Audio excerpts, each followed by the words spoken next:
Muito bem. Bom, pessoal, boa noite a todos. Boa noite aos de sempre e aos de novo.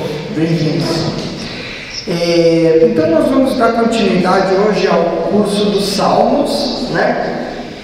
E é um curso, é a primeira vez que a gente faz esse curso aqui na paróquia, e é um curso de fundamental importância para nós, porque os salmos são excessivamente negligenciados na nossa formação cristã.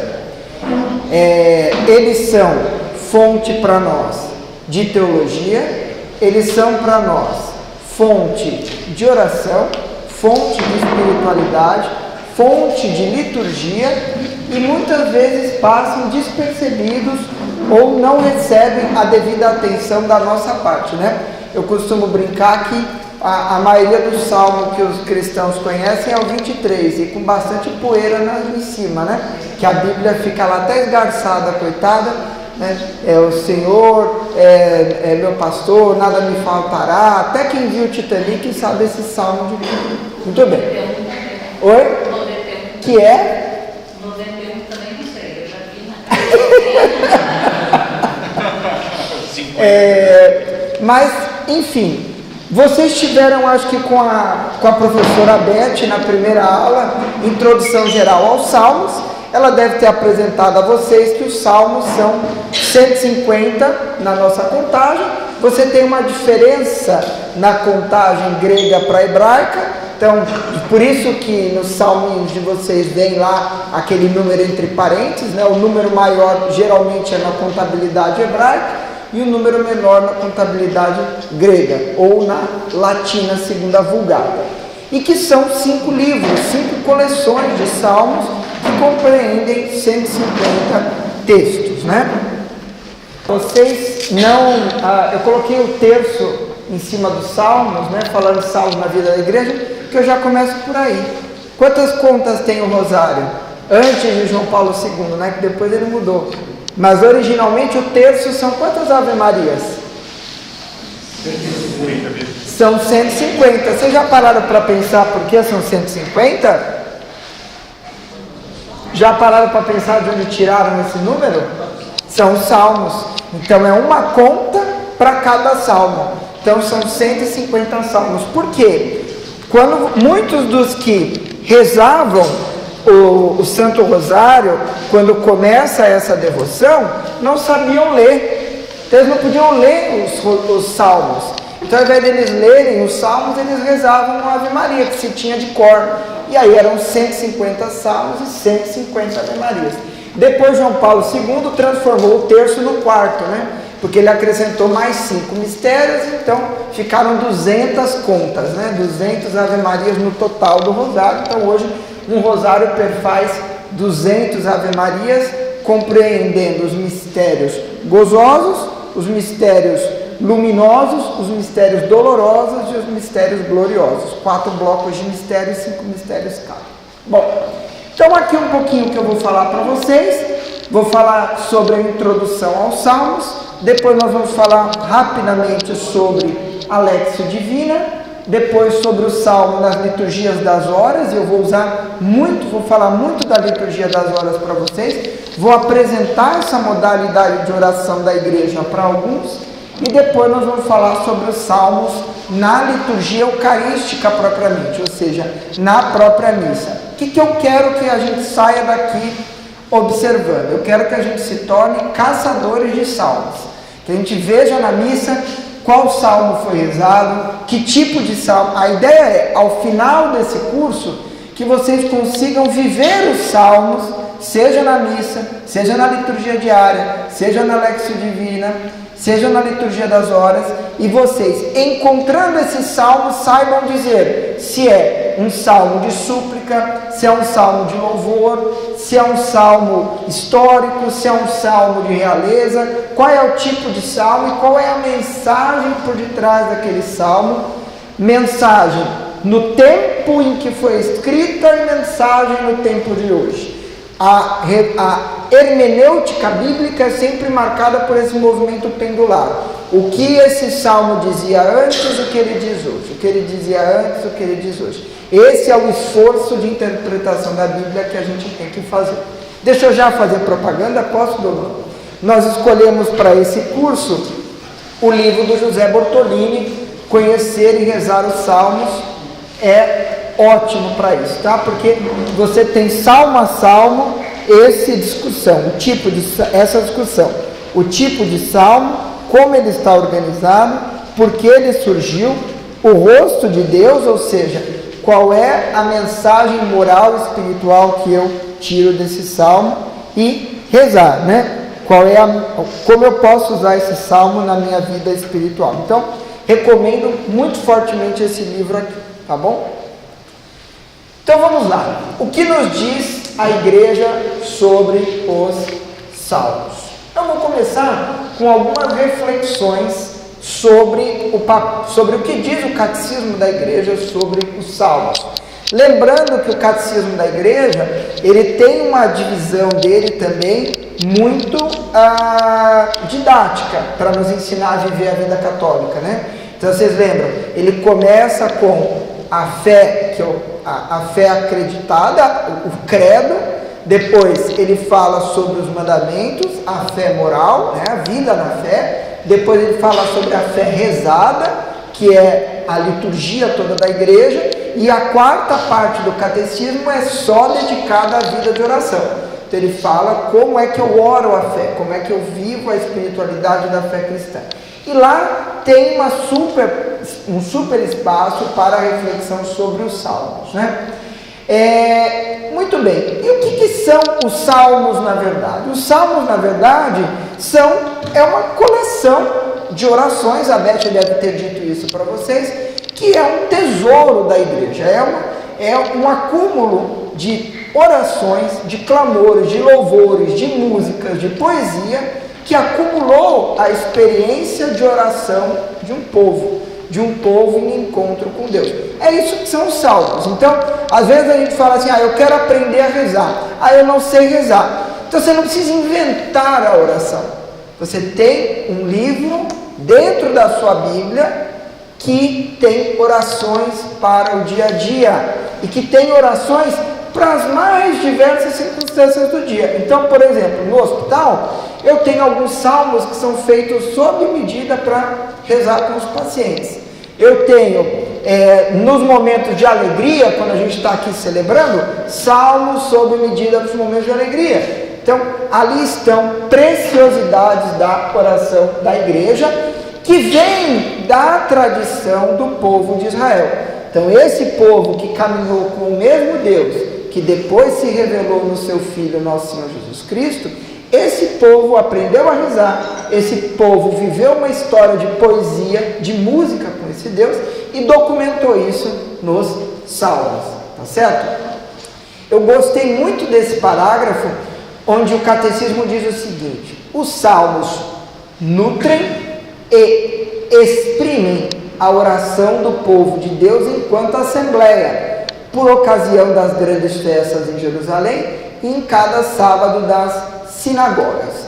Por que os salmos, então, têm um valor tão grande para nós? Porque eles não são orações feitas só no âmbito pessoal. Algumas delas têm um teor pessoal mais intimista, mas elas são feitas para o uso coletivo, para o uso da assembleia, para o uso geral. Então, são orações da comunidade judaica e agora cristã. Está claro isso? Então, quando eu rezo um salmo, eu estou rezando uma oração, e eu gosto muito de pensar nisso, que já foi rezada por milhares e milhares e milhares de pessoas, e talvez milhões de pessoas antes de mim.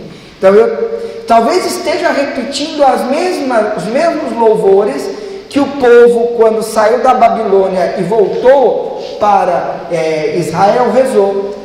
Que bonito isso, né? Já passaram para pensar? Eu estou fazendo uma oração que há mais de 2000 anos atrás, 1000 e poucos anos atrás, foi rezada por outras pessoas na mesma situação que eu. Então, eles têm um valor muito grande enquanto tradição para nós. Portanto, os salmos, e nós vamos ver isso nos próximos slides, eles vão ser a base, eles vão ser as pedras de oração da igreja, porque eles são guardiões da tradição orante da igreja. Os salmos são guardiões da tradição orante da igreja, tá certo? Muito bem.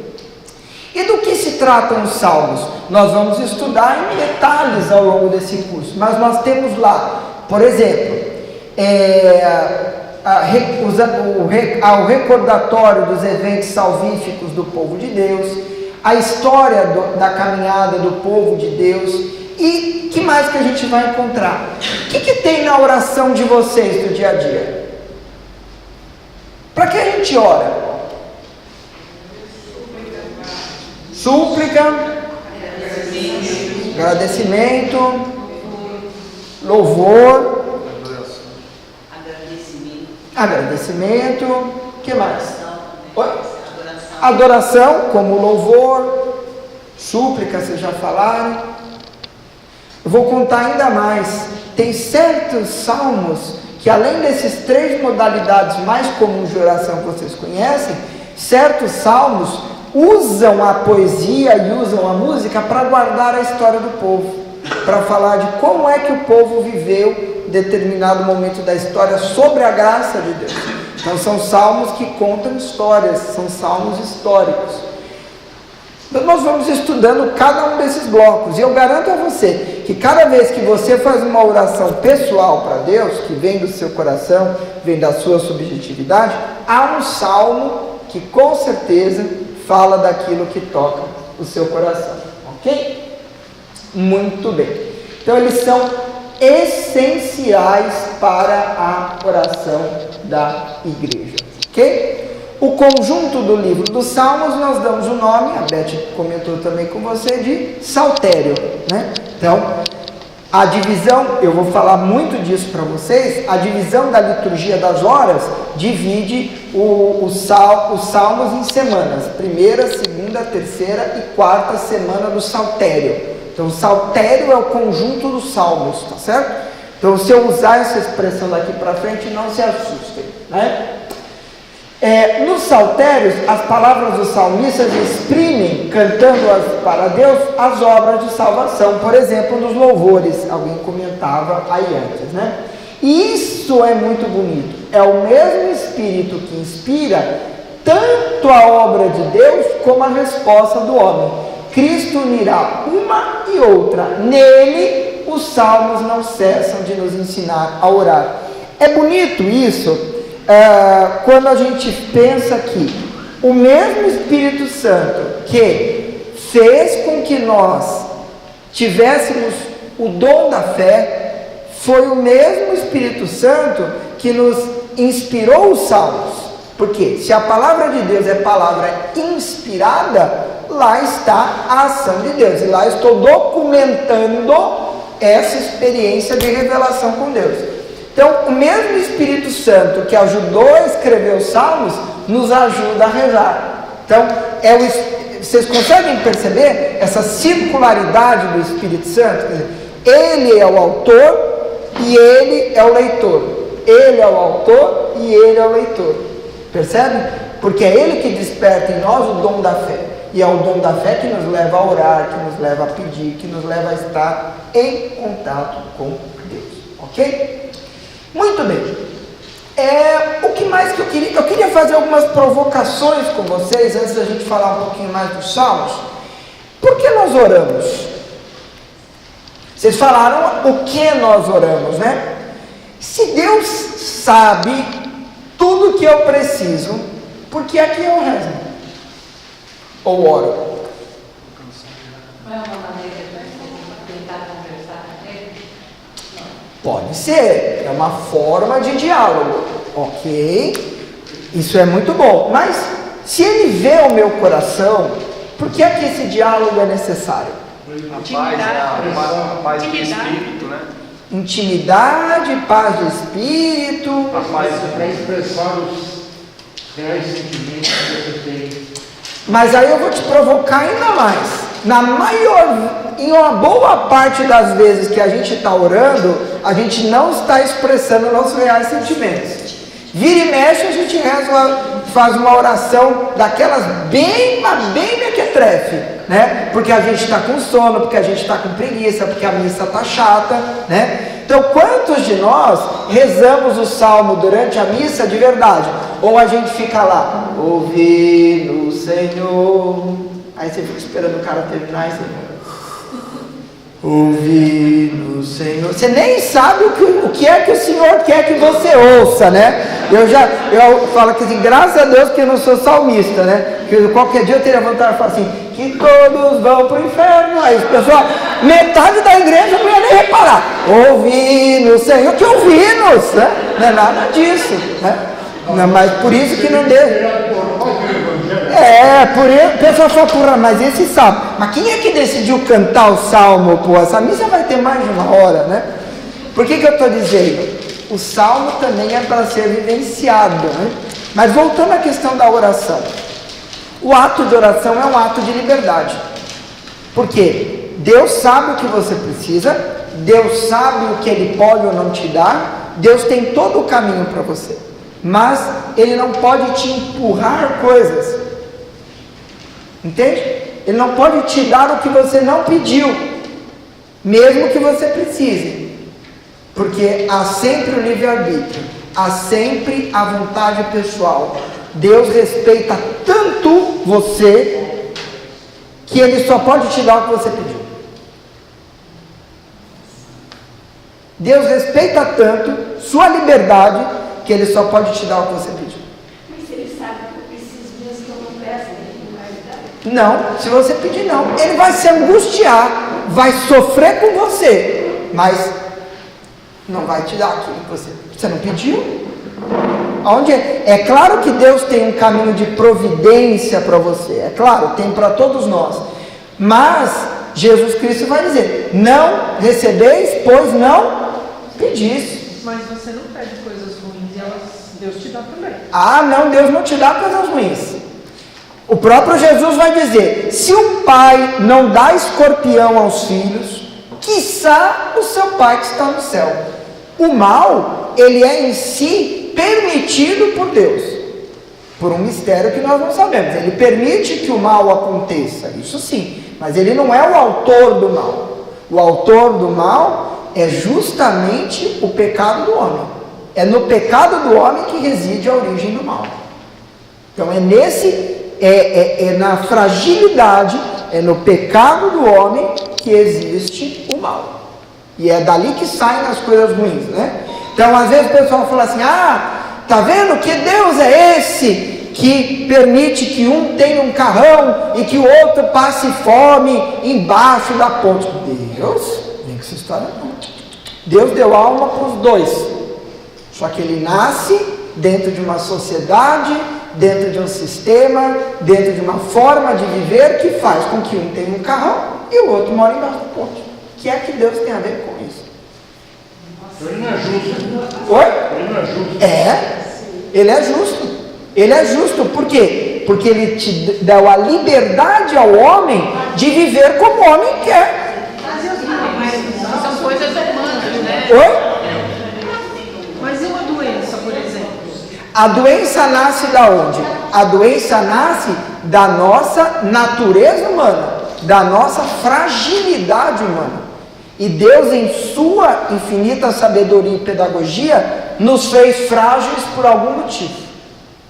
E eu posso dizer a você, Adriana, que nós nunca saberemos isso plenamente.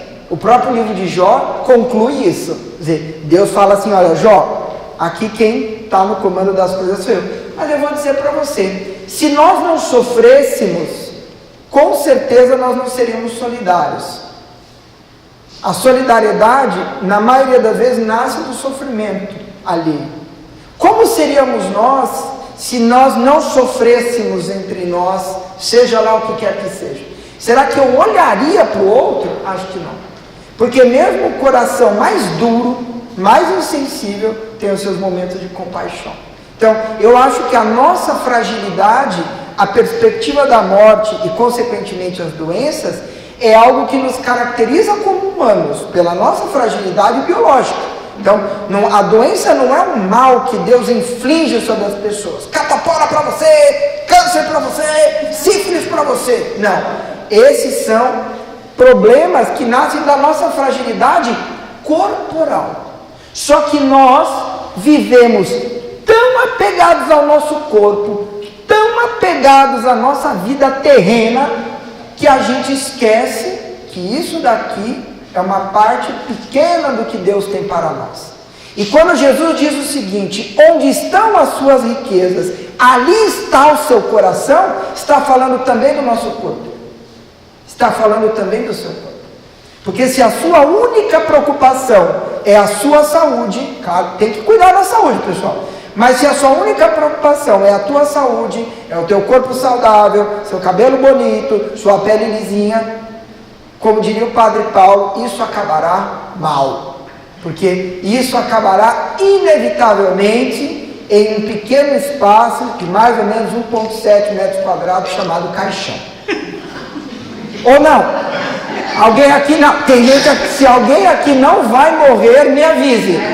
Me avise, porque eu vou vender a fórmula. Todos morreremos.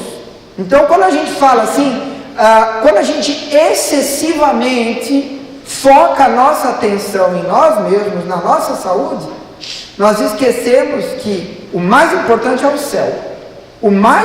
Nós não somos cidadãos desse mundo. Vocês estão no mundo, mas não são do mundo. Nós não somos cidadãos desse mundo. O nosso caminho é a experiência da felicidade eterna junto a Deus. Somos criados para viver a experiência do amor de Deus. E é aqui que a gente aprende esse amor. Essa é a escola do amor. A vida é a escola do amor de Deus. Cheque o seu boletim. A vida é a escola do amor de Deus. Cheque o seu boletim. Tá certo? Oi? Podia fazer as coisas. Podia. Às vezes eu estou em oração e eu falo assim: Deus, me faz esquecer tudo que o Senhor já me ensinou. Que eu quero ter uma vida tranquila, uma vida light, do amor às pedras, do amor à luz, né? Mas não, o Jesus que veio nos ensinar, não veio ensinar amor à pedra, nem amor à luz, nem amor a doente. Veio ensinar amor ao que mais precisa, ao doente, ao necessitado, ao irmão que está triste. Essa é a experiência do amor. Porque como amaremos a Deus se não amamos nem ao irmão que está do lado? Então a vida é a escola do amor. Mas é uma delícia. O próximo se incomoda. Pois Deus tem cheiro de mirra. A gente é cheiro gostoso, de incenso, né? Aquela coisa bonita. Amar o outro que é difícil. Isso já. Quem senta no nosso lugar na missa, né? Tá no meu banco, né? E assim vai. Bom, vamos lá. Felipe, Claro. ama tanto essa realidade porque é a que a gente conhece, né? A outra é uma esperança. Por isso que cada um de nós se apega à sua saúde, às coisas materiais, porque é a nossa realidade. É claro, mas essa realidade foi transformada em Jesus Cristo. Esse é o grande mistério salvífico. Jesus Cristo, ele passou por tudo como nós. Só que ele mostrou assim: depois tem mais, né? Então, toda a minha esperança reside em Jesus Cristo. Não há outra esperança que eu tenha que não seja Jesus Cristo. Entende? Não há nenhuma outra esperança embaixo do céu. Nenhuma outra. Todo mundo quer prolongar a sua permanência aqui. Se trata de saúde, trata de tudo, porque quer ficar o mais tempo possível. Claro, com os seus amados, com os seus queridos, claro. Mas porque a outra vida é como se diz? É um mistério. não é um mistério. Não é um mistério. Aí eu discordo com você. A outra vida, o céu não é um mistério. Não é mais um mistério. Jesus Cristo nos revelou que não é mais um mistério. Então o que é? O que é? É a vivência da felicidade eterna na presença de Deus. E que a morte não dirá a palavra final. Ponto. Isso para mim me basta e me dá uma tranquilidade enorme. Porque assim, depois que eu morrer, o meu Senhor já morreu e já ressuscitou. E é isso que Ele prometeu para mim. Eu acredito, eu tenho fé em tudo isso. Mas ainda é um mistério para mim. Eu não vislumbrei essa realidade. Então a gente vai caminhando juntos. Então todos nós vamos ter que fazer essa experiência, né? Isso vai com a nossa... É óbvio que todo mundo tem medo de morrer. É muito incomum, é óbvio, porque eu falo que assim como nascer é uma das poucas coisas que você faz sozinho. Ninguém vai com você. As pessoas podem até estar com a mão na mão. Já vi muita gente morrer na mão dos seus queridos. Mas na hora de partir se vai sozinho. Então isso é um medo do desconhecido. Mas posso? Nossa, o tempo vai se alongando. Mas posso dar um exemplo bacana? Tenho certeza, é que a gente não lembra, mas eu tenho certeza que quando a gente estava no útero da mãe da gente, se a gente tivesse a ideia de que a gente ia nascer, a gente não ia querer nascer não, né? Porque o que é estar no útero da mãe? É estar numa felicidade boa, não é? Aguinha, vem aqui a comidinha no umbiguinho, você fica lá, dá uma chutada na veia de vez em quando, né? Fica lá, aí de repente vem um amaldiçoado de branco, lhe mete um furo na bolsa amniótica, a água começa a ir embora, você começa a ficar com falta de ar e de repente cortam aquele negócio da sua barriga, põe o negócio na sua garganta, aí você começa a chorar. Por que a criança chora? É óbvio. Você imagina o sofrimento da criança que nasce, mas ela nasce de uma vida onde ela achava que era feliz, para uma vida muito mais ampla, cheia de gente, cheia de sentimentos, cheia de amores, casamento, comidas, ar, viagem, coisa gostosa. Nós estamos no útero da nossa vidinha. Depois da morte é mais felicidade ainda. Mas tem até um salmo no livro Paulo que fala assim: meu Deus, por que eu fui nascer? Porque estava gostoso lá dentro. Então, mas é isso que eu digo, é que não é só isso, você sai com uma vida melhor, e você chega à conclusão depois do tempo e fala assim: por que eu fui nascer? É, porque lá estava gostoso, mas embora seja um grito de desespero, a vida aqui é muito mais ampla do que era no útero da mamãe. E no céu será infinitamente mais ampla. E eterna. E olha o nosso medo de sair do útero, hein? Mas te garanto, e Jesus vai dizer isso, porque você nascerá de novo, né? É isso que é nascer de novo. Quando a gente fala assim, eu morro com Cristo para nascer de novo, é isso que eu estou falando. É sair do útero dessa vida, tá certo? Mais felicidade agora. Bom, mas vamos em frente que eu já saí dos salmos, eu nem sei onde eu estou. Bom, vamos lá. Já passei por isso daqui. Ok. Eu elenquei para vocês algumas características dos salmos, alguns fatores que são comuns a todos os salmos.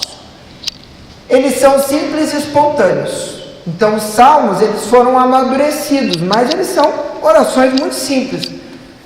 Não são orações teologicamente muito complexas, né? Então, ó Santíssimo Espírito Santo, terceira pessoa da Trindade, amor transbordante entre o Filho unigênito, que veio do Pai, gerado e não criado.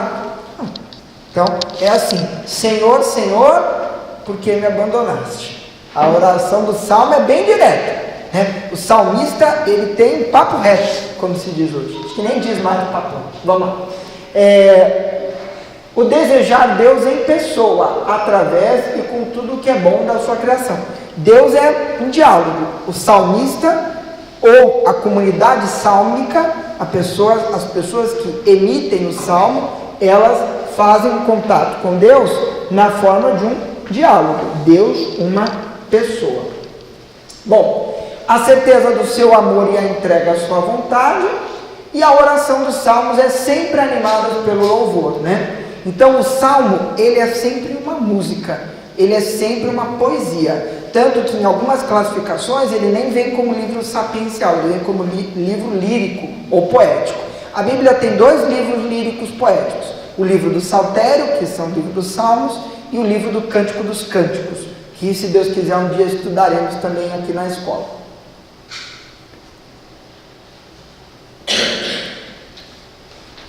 Bom, vamos falar um pouquinho da Lexio Divina. A gente teve já uma aula de Lexio Divina aqui nesse ano. Para quem não lembra e faltou, nós vamos relembrar. Alguém lembra o que é a Lexio Divina? Oi? É a leitura orante. E o que é a leitura orante? Então, você ler, interpretar e sentir o que aquela coisa quer dizer para você. É isso aí. Então, é isso. Quer dizer, quais são os passos da leitura orante, né? Então, eu gostei dessa classificação porque sempre pedi quem? Espírito Santo, que é o autor. Como ele é o autor, ele é o leitor. Então, primeiro, eu começo sempre a oração bíblica invocando o Espírito Santo. Senhor, esteja presente comigo nessa leitura, para que o seu Espírito me faça tirar dessa palavra o que o Senhor tem a dizer para mim, né? Nós, muitas vezes, rezamos pouco. Comecei a oração bíblica, oração. Ler. Primeiro é ler. Do que é essa palavra bíblica? É a parábola do filho pródigo. Está falando de um filho que deu uma sacaneada no pai, vazou, gastou tudo que o pai tinha, voltou, o pai ficou feliz e o outro filho ficou chateado. O resumo é esse, né? Aí você vai meditar, né? Então assim, lê o texto uma, duas vezes, entendeu? É aquele momento de meditação, é entrar em contato com a palavra de Deus. Quer dizer, o que é que Deus está dizendo para mim com essa palavra? O que é que Deus quer dizer para mim com a parábola do filho pródigo, né? Será que eu estou em conflito com meu pai? Será que eu estou em conflito com o meu esposo, com a minha esposa, com os meus filhos, com a minha igreja, com alguém do trabalho? O que é que essa oração veio para mim hoje na minha vida? Porque nós não estamos em caminho de santidade, o destino não é o céu. Então, hoje eu tenho que ser mais santo do que ontem. E cada dia mais santo, eu vou ficando mais santo.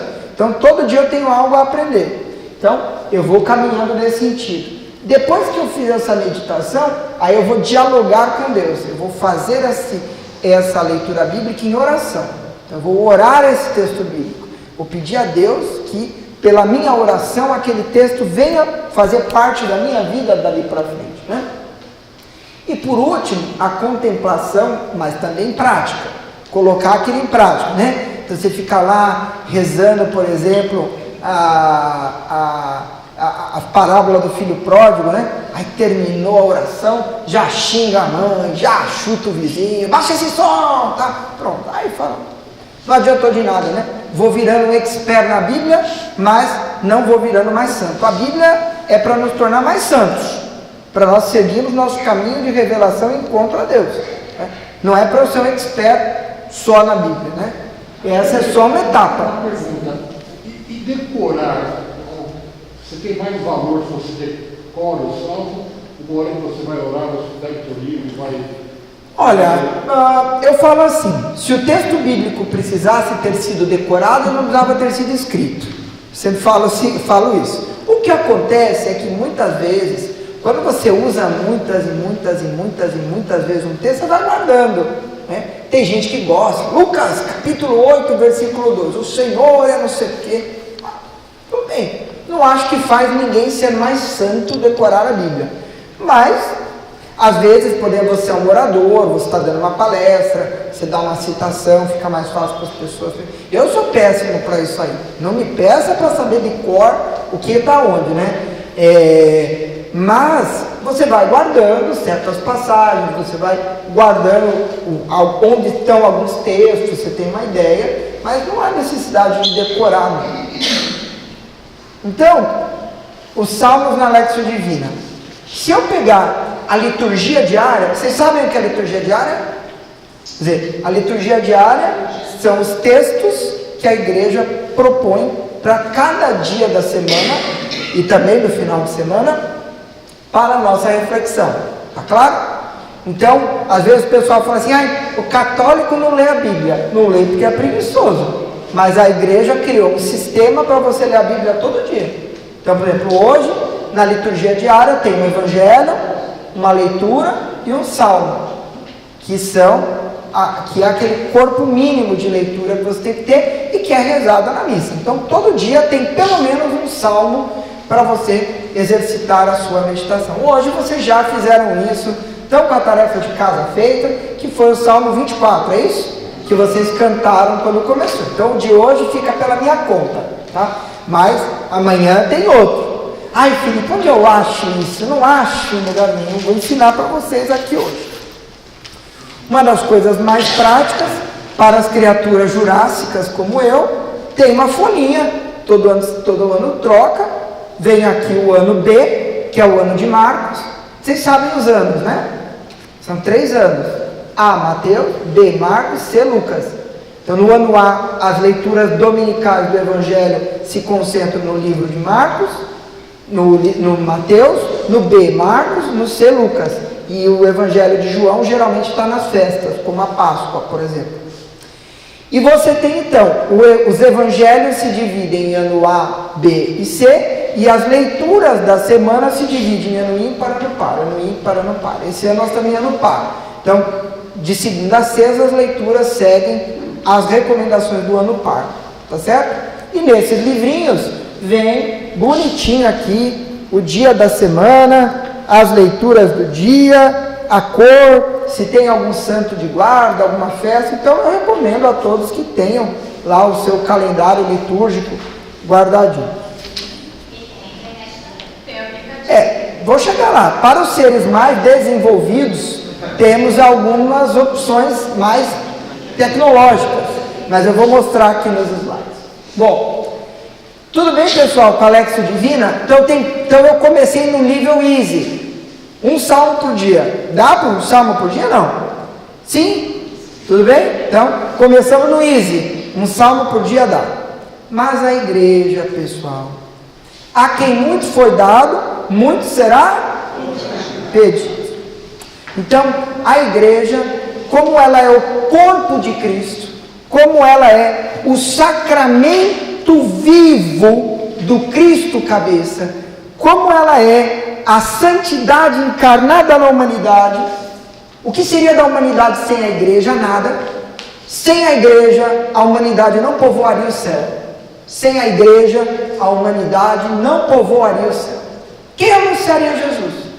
Quem falaria de Jesus? Quem consagraria a Eucaristia? Quem daria o corpo e o sangue do próprio Cristo? É a igreja. Então é ali que está a santidade. Como a igreja é santa, ela tem trabalho de santo. Então a igreja não pode parar de orar. A igreja tem que estar em constante oração.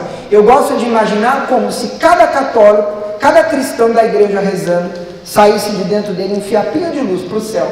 E esses fiapos e essa luz não pode parar, em nenhum momento. Então, a igreja, ela tem uma tarefa de estar sempre em oração. Deus não pode dar o que nós não pedimos.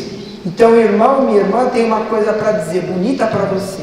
Enquanto você está dormindo, enquanto você está xingando o vizinho, enquanto você está reclamando do metrô, a igreja está rezando por você e pedindo coisas para você que você mesmo não pediu. E como nós fazemos parte do corpo de Cristo, nós vivemos a comunhão dos santos, nós recebemos, pelos méritos da igreja, certos dons de Deus. Olha a importância do batismo, hein? Quando eu sou batizado, eu faço parte do corpo da igreja. Como eu faço parte de um corpo, o que esse corpo come, eu recebo também. O que esse corpo reza, eu recebo também. Então a igreja não pode parar de rezar. Esses dias eu estava discutindo com um amigo, ele falou: para que serve essas freiras? Fica dentro do mosteiro fazendo nada. Eu falo, serve para rezar enquanto você está fazendo essas blasfêmias. Você está blasfemando e elas estão rezando por você sem cessar, sem parar. Como a igreja fez isso, moçada? Então o que acontece? Quando nós pegamos o ano, a igreja, ela vive o mistério de Cristo. Então o que ela fez? Ela percebeu que para bem viver o mistério de Cristo, tem que colocar o mistério de Cristo na vida das pessoas. Então ela pegou o mistério da vida, a morte e ressurreição de Cristo e dividiu no ano. E é por isso que nós temos os templos da igreja, não temos os templos? Quais são os grandes templos da igreja? Um de cada vez. Comum. Vamos pela mais importante. Qual é o templo mais importante? Páscoa. Páscoa é o templo mais importante. Páscoa. Depois da Páscoa, Vem um período de tempo comum. E aí, o advento, e aí? Pascal. Tempo comum de novo. Então, é o mistério da encarnação, o ministério de Jesus, a morte e a ressurreição de Jesus. Ministério de Jesus. O mistério da encarnação, ministério de Jesus. E antes, claro, da Páscoa, a preparação, que é a Quaresma, né? Então, nós temos o bloco Natal, onde está a encarnação, tempo comum, Quaresma, Páscoa, tempo comum, Advento, Natal. Então, antes do Natal, o Advento como preparação, antes da Páscoa, a Quaresma como preparação. Então, você tem dois grandes polos do ano litúrgico: o nascimento, a morte e a ressurreição de Cristo. Antes do nascimento, o Advento, antes da Páscoa, a Quaresma. Está claro? É um movimento cíclico. Mas a igreja cria essa estrutura de oração para o ritual eucarístico, para a caminhada da liturgia eucarística, mas criou também uma rotina diária. É igual a gente. Quando a gente, por exemplo, começa o ano, compra agenda, a gente faz a nossa programação do ano, né? Esse período eu vou de férias, esse período eu vou viajar, esse período eu vou estudar, tal. Mas, no nosso dia a dia, também temos nossa rotina, não temos?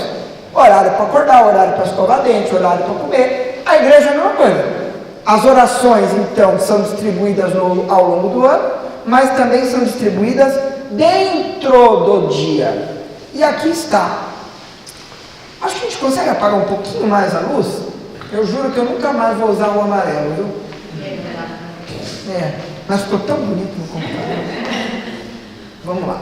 Então, eu vou mostrar para vocês como a igreja dividiu a vida de oração. Acho que é o outro. Acho que é o outro. Esse aí. Pronto, ótimo. Não durmam, hein? Não durmam. Vamos lá. Então aqui, manhã e tarde. Então, a igreja, ela tem tempos de oração. Aqui eu simplifiquei, porque você tem eu pulei alguns horários, como a prima, por exemplo, que é a primeira hora, coloquei os tempos mais habituais. Então, primeiro o ofício da leitura. Então, diariamente, há leituras a serem feitas. Então, todo dia a igreja tem que refletir sobre os textos bíblicos. Todo dia tem o evangelho para ler. Todo dia tem um salmo, pelo menos, a se cantar e a se vivenciar. Mas a igreja tem outros momentos de oração. Então ela tem, o primeiro momento de oração da igreja é a laudes, que é a oração da manhã. Vocês podem ouvir, às vezes, a liturgia das horas sendo chamada como ofício divino, né? O que é o ofício divino? O que é esse ofício? É o trabalho, a lida da igreja de orar sem cessar. Então, não é um ofício porque é um fardo, mas porque é o trabalho da igreja. É não parar de rezar. Vou chegar lá. Às vezes nem os padres. Bom, mas vamos lá. Então, a oração da laudes é a oração da manhã. É a oração que o cristão começa o dia, né? É a oração oficial da igreja da manhã. Aí nós temos, ao longo do dia, 3 momentos: a hora terça, a hora sexta e a hora nona. Então a hora sexta geralmente aqui por volta do meio-dia, 9 da manhã, 3 da tarde. 9, meio-dia, 3 da tarde. As vésperas é a oração das 6, é a oração do fim do dia. E quando a gente vai dormir, as completas. Ou, como eu gosto de dizer, em casa, há curtíssimas, né? Então tem a laudes, tem a oração do meio-dia, tem a véspera e tem a express ou curtíssimas, né? Mas mesmo as outras durante o dia, você, infelizmente, teu chefe vai falar, você vai trabalhar? Agora eu vou provocar também, bora ver, vou provocar, né? Mas, se a gente for, por exemplo, pode acender, então, obrigado. Se você for, por exemplo, para outras tradições religiosas, alguém reclama de um muçulmano que para o que está fazendo para rezar? Alguém reclama? Não. Respeita ou não respeita? E por que ela posso parar 5 minutos que eu estou fazendo para ir à capela, ou simplesmente parar o meu computador um instantinho, abrir a minha liturgia das horas, fazer uma pequena reflexão. Não precisa acender vela, coisa rápida, 5 minutos, bom, fechou. A gente gasta mais tempo no WhatsApp, moçada. Pô, recebe aquele vídeo, olha o cachorrinho, gastou 1 minuto, 2 minutos. Eu mesmo saio da minha sala, no outro canto, na minha, faço. Mas aí eu falo sempre, isso vai... A forma como você vai encontrar para viver o ritmo de oração da igreja vai depender da sua realidade. Por exemplo, quem está em casa, porque cuida da casa, cuida da família, né, tem essa tarefa, é mais fácil, mas tem que se organizar também. Né? Quem está no trabalho tem que se organizar, mas o importante é ter o impulso. Mas eu vou falar melhor disso, pessoal. Então, os 6 momentos de oração: a laudes, a terça, a sexta, a nona, a véspera e as completas. A liturgia das horas, ela se encontra nesses 4 livrinhos que custam uma verdadeira fortuna. Eu mesmo não tenho, porque isso é uma fábula, tá? Mas nós temos tudo isso daqui a acessar em fácil acesso na internet, tá? Acho que a coleção toda dá uns 600 e poucos reais, alguma coisa assim. Pois é. Eu vou falar um pouquinho sobre a laudes. Então, a laudes é a oração da manhã e a véspera é a oração da tarde. Elas são as orações mais importantes. Então, elas são os 2 polos da liturgia diária, da minha vida de oração. A laudes e a vésperas. A oração do acordar e a oração do fim da tarde. Tá? São os 2 polos do dia litúrgico. Então, esses são obrigatórios. Esses devem ser incluídos na nossa rotina. Precisamos lutar para colocar esses 2 grandes momentos de oração no nosso dia a dia. Mas é a nossa própria oração, não é? Não, já vou chegar lá. Eu posso fazer minha oração. Eu faço a minha oração. Ótimo. De manhã e à noite. Ótimo. Eu vou propor para vocês um sistema de oração que é a oração oficial da igreja, que é aquilo que os monges fazem no Mosteiro de São Bento, que as irmãs carmelitas fazem lá no Carmelo, que os seminaristas fazem no seminário e que o Papa e os seus pregadores fazem no Vaticano. É disso que eu vou falar. Vou dar acesso a vocês da oração oficial da igreja, para que você possa ajudar a igreja no ofício que ela tem de rezar diariamente. A igreja tem um ofício, orar sem cessar, e você pode ajudá-la, tá certo? E é isso que nós vamos ver daqui a 10 minutinhos, tá bom? Vamos parar um pouquinho, tomar um café e já voltamos. Como se estrutura as 2 principais orações da liturgia das horas?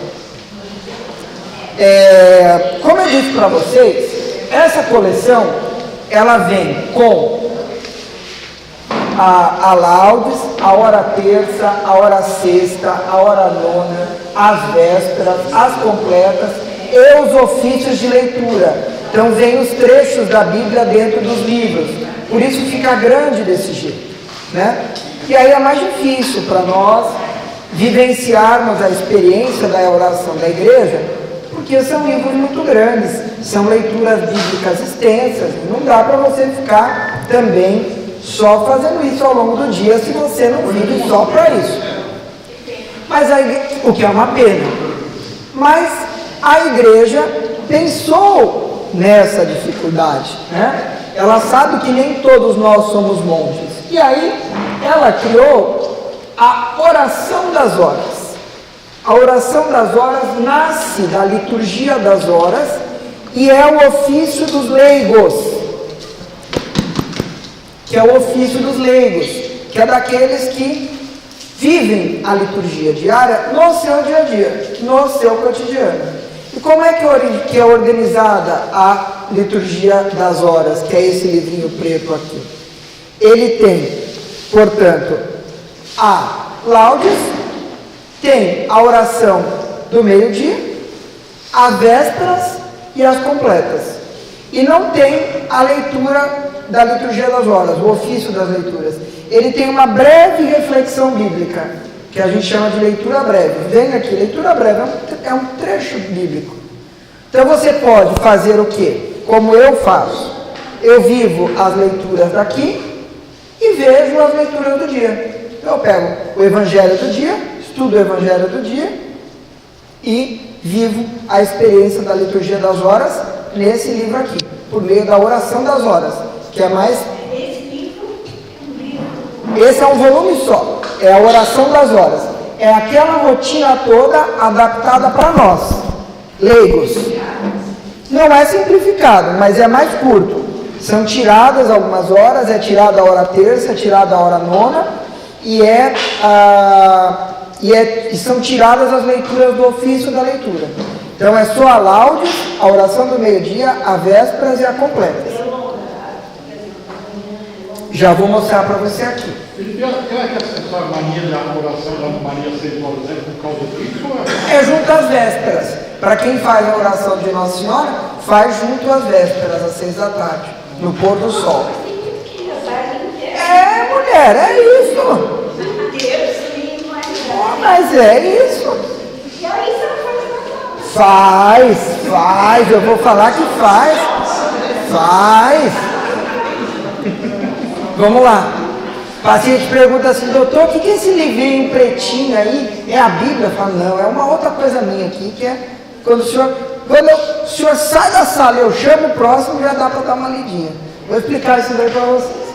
Bom, então, essa daqui é a oração das horas, que é um livro. Mas o mundo vai desenvolvendo, graças a Deus, pessoas não jurássicas, como eu, têm acesso a um app de celular chamado Católico Orante. Então você pega lá o Católico Orante, baixa no Play, né? Então peguem o celular de vocês, quem tem celular, tem internet, é de grátis, entra lá na Play Store, na Apple Store. Eu não tenho nenhum interesse financeiro na canal, não é meu o app, o que é uma pena, mas vocês cliquem lá, Católico Orante, baixem esse app, aí deu hora da véspera, hora da laudes de manhã, clico laudes, pum, vem tudo, vem toda a laudes. R$6,90. O que? Tá pagando agora? Não, é grátis. Ah, bom, é que ele tem tipo... Não, pega o mais simples. Ele tem tipo Samsung. Ah, mas tá pago o Católico Orante, não? É, no iOS é pago. Ah, é porque eu vi o bom, vídeo. mas vale a pena, viu? Então, vale a pena. Pelo amor de Deus, vale a pena. É mais barato que o BI, né? Bom, bem mais. Bem mais. Vamos lá. Ele é gratuito.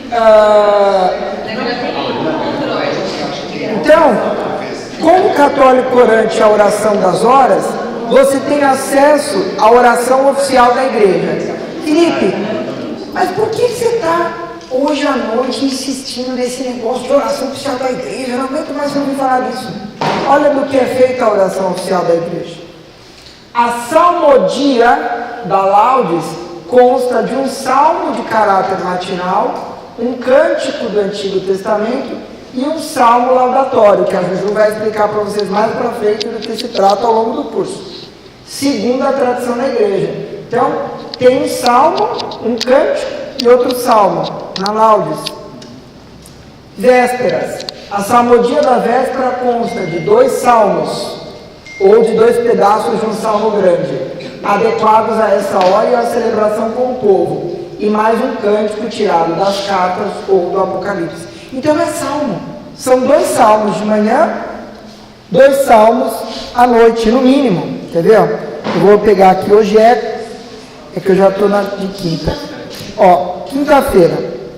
Na laudes de hoje, nós rezamos. Então nós estamos na primeira semana do Saltério. Na laudes de hoje nós rezamos de manhã os salmos 56, rezamos o 47 e 48. Já são 4 horas. Não, mulher, mas que coisa, aqui é curtinho, ó. Aí vem a hora média. Aí na hora média a gente tem o Salmo 118, o Salmo 25. Aí vésperas, Salmo 29 e 30, Salmo 31 e 32. Então são 6 salmos por dia. Aqui, ó. E é claro que os salmos, eles vêm com um ritmo de oração, para você cantarolar os salmos. E aí você põe no YouTube, oração das horas, melodia. Aí você coloca lá, você fica ouvindo. Com o tempo você vai aprendendo a salmodiar. Não é cantar, é salmodiar. Não é nada. O judeu ortodoxo tem que ler 150 todo dia. Bom, aí é mega ultra ortodoxo. Espero que o dia dele seja mais comprido que o meu, porque o meu não cabe. E olha que eu acordo bem cedo. Mas o que eu quero dizer é que está aqui. Então a igreja propõe para nós esse ritmo de leitura. E para ela, para os padres que falam que Aqui. Os padres também. Esse é o ofício de toda a igreja. Então, a rigor, o clero e os religiosos têm que fazer o ofício. Não é o completão. É o mesmo. A diferença é que lá tem as leituras bíblicas no mesmo livro. Aqui as leituras bíblicas são encurtadas para facilitar o nosso dia a dia. Só isso. Lá as leituras bíblicas estão dentro do livro. Mas eles fazem isso na celebração das missas. Mas eles fazem isso na celebração das missas. Tá claro? Mas são as mesmas orações. Eu tenho um amigo que é oblato, ele vai em breve também estar aqui. Vai estar no retiro que eu já vou convidar vocês. Que ele é oblato do Mosteiro de São Bento. Uma coisa maravilhosa quando a gente tem a oportunidade de vê-los cantar e rezar e vivenciar a oração das horas. Então, é uma experiência, é um convite que eu faço a vocês de uma experiência de oração diferente. Não é só aquela oração intimista. Há na liturgia das horas um momento de preces espontâneas. Vem lá escrito, preces espontâneas. Pronto, esse é o momento de bater aquele papo mais informal com Deus. Mas há toda uma liturgia. E você imaginar que quando você está rezando esses salmos, você está rezando com toda a igreja. Então toda a Santa Igreja está rezando o mesmo que você. E provavelmente no mesmo horário. Então é bem bacana. E é com o tempo, moçada. Então, o mais fácil é as completas. Já começa pelas completas. Todo dia eu vou ver as completas. Laudes. Leva para o escritório. Hora do almoço? Minha hora do almoço. Abre, hora média. Abriu. A hora média é mais curtinha. 2 salminhos, uma oraçãozinha. Acabou. Final do dia, saída do escritório. Às vezes tem uma capelinha, uma igrejinha do lado. 10 minutinhos na igreja. Parou, faz a vésperas. E assim vai. No WhatsApp, que hora que eu faço? Oi? No WhatsApp. De preferência fora da igreja. Preferência fora da igreja. os padres, eles que falar sobre os padres, eles fazem, não tem lugar nenhum. Olha, nas ordens religiosas, isso é bem mais rigoroso. E nos seminários também. Por exemplo, eles fazem também. Faz. E dá para participar da oração das horas com eles, né? Mas, às vezes, na vida paroquial, isso não é tão simples. Às vezes está escalado para missa, confissão, e então, isso nem sempre é tão fácil assim. E aí a gente também, né, outras coisas. Sim. Então, pessoal, na verdade, o que eu queria era convidá-los hoje. Então, tudo que vocês vão estudar sobre os salmos, vocês podem pôr na prática por meio da oração das horas. É ir consagrando o seu dia à coisa mais importante, que é Deus. Então, como é que eu posso consagrar meu dia? A oração das horas é um bom instrumento para fazer isso. Volto a dizer, não preciso virar um radical. Vai com o tempo, vai devagar. Vai fazendo primeiro as completas, depois a hora média, que são as mais rápidas, mais fáceis. Depois, um dia você faz a véspera, no outro você esquece, no outro você não tem tempo, aí no outro você faz, e vai indo, tá bom? Para quem não puder e não quiser ou não gostar de papel, só pegar o celular. Acho que eu tenho aqui. Católico Orante, clicou. Eu ia colocar aqui nos slides, mas não houve tempo. Aí você vai lá, Liturgia das Horas, clicou. Aí vai, aí vem laudes, hora terça, hora sexta, hora nona, vésperas e completas. Então agora nós estamos da véspera para as completas, estamos indo para o fim do dia. Completas, cliquei. Ali já carrega. Vindo a Deus em meu auxílio, socorrer-me sem demora, glória ao Pai, ao Filho e ao Espírito Santo, como era no princípio, agora e sempre. Essa oração abre todos os tempos de leitura, né? Pelo Google também dá, né? Aí tem até a musiquinha, né?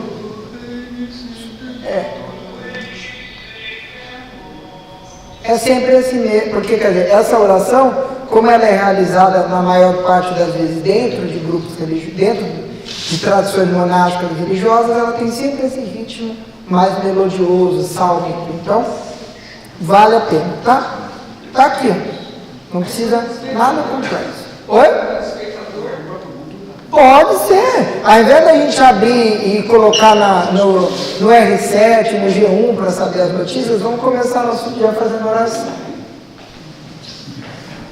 Bom, só para a gente ir encerrando, pessoal, na liturgia eucarística o salmo está lá, a gente já falou um pouquinho, né? Então, eu mostrei para vocês o modo easy, que é um salmo por dia pelo menos, que é o da liturgia diária da Lectio Divina. Mostrei o modo hard, que é viver a experiência da liturgia das horas, que é a oração das horas, o ofício divino, né? Eu gosto dessa palavra, assim, o que você está indo fazer? Estou indo rezar o ofício divino, né? Estou ajudando a igreja a orar sem cessar. Aquele calendário até que eu fazia uma propaganda imensa que tinha venda aqui, a folhinha. Sim. Lá não é todas as folhinhas que tem a... tem aquela folhinha que venderam aqui, tem um evangelho, um dos evangelhos, um salmo e alguma outra... Do Velho Testamento. Esse é a liturgia do dia, né? É a liturgia diária. São os textos que são lidos na Santa Missa. Tá? A oração das horas são outros salmos e outros textos, que aí tem que recorrer a um calendário próprio. O ofício das leituras, é isso? É isso, é uma outra forma de dizer. O ofício das leituras são as leituras que estão dentro da liturgia das horas. Então, o ofício das leituras são as leituras que fazem parte da liturgia das horas. Mas isso é de manhã, não faz? Não, a liturgia das horas, ela tem leituras. De noite ou de madrugada, Assim, a liturgia das horas, ela tem leituras, que é o ofício das leituras. Ele pode ser feito no momento mais conveniente do dia. Nada mais é do que a própria Lectio Divina vivida dentro da liturgia das horas. Então, a liturgia das horas, ela tem os seus momentos, mas ela tem um momento de leitura e dedicação aos textos do dia. E aí, esse momento a gente chama de ofício das leituras. Tá? Então, fazendo essa, já é o suficiente. Já é bastante coisa. Nunca é o suficiente, hein? Nunca é o suficiente. Orar sem cessar, né? Muito bem. E eu gosto muito dos beneditinos, né? Porque o lema dos beneditinos é ora e Trabalho. labora, né? Ora e trabalho. Ora e labora. Eu não vou parar de trabalhar para orar, né? Eu não devo trabalhar sem orar. Salmos da liturgia eucarística. Então aqui, né? O salmo responsorial, que é a nossa resposta às leituras, que é a nossa canção a Deus, ele deve ser sempre, no mínimo, cantarolado. Ele tem que ser, no mínimo, declamado como uma poesia, nunca lido. É o da missa. Agora é o da missa que eu estou falando. Nunca lido. Lido é uma coisa feia. Então, mas, como as comunidades não têm a quantidade de salmistas necessários, algumas vezes é lido. Mas, ao menos aos domingos, na grande festa, que seja cantado, cantarolado, pessoal. Com o tempo, nós aqui, mesmo sem algum treinamento, cantarolamos um salmo, ou não?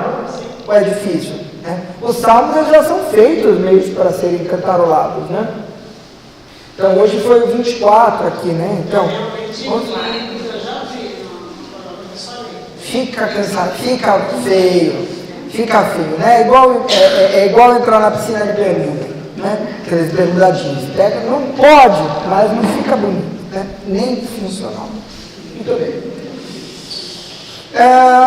E é isso, quer dizer, é a nossa resposta. O salmo da liturgia é a nossa resposta às leituras que são feitas. Então, é o nosso clamor, é o nosso canto. E eu desafio vocês a todo domingo classificarem o salmo que é cantado. Esse salmo é um salmo de súplica, é um salmo de louvor, é um salmo histórico, é um salmo de realeza. Então vocês vão, semana que vem, qual é a Ju primeiro? Salmos de súplica. Então a Ju vai apresentar para vocês os salmos de súplica, olhar a estrutura deles e vocês vão estudar alguns dos principais. E a gente vai viajar por todos os blocos dos salmos, tá? Da classificação. Ok?